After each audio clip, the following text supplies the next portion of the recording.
Hey guys, Patriot Contraptions here, and today I thought I'd give you a little sneak peek of my John Deere 214. This tractor came with the snowblower you can see in the back and the set of blades, and I'm working on restoring it right now to peak operating condition. Now, current issues with this tractor, we're going to go up to the front here. I'll just give you a sneak peek of what we're going to be showing you in the future. We have an ignition switch problem where the ignition switch obviously isn't wired in correctly. Now, I did get this tractor to start once, but after that it has failed to start, even with my new ignition setup, so we've got to get that installed properly and straightened out.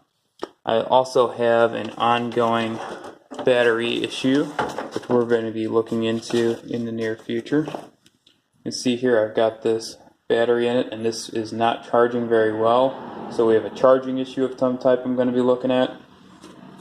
Also up front, we have our 14 horse Kohler engine. This is actually working pretty well. I already have a new carburetor on it, and what we're going to be adding is actually down at the bottom here. If you notice, I have, where'd it go, right here. There's a fuel line right here, and if I turn my light on here, you see we've got our fuel line here. This needs primed in order to reach the pump up at the front of the motor, because that pump is actually higher than where the gasoline level is in the fuel tank. So I'm going to be adding a priming line, which is going to come up probably somewhere inside here and just be a small little tube that allow me to put gas into that motor. Also, depending on how things go, we may be cleaning the gas tank on this.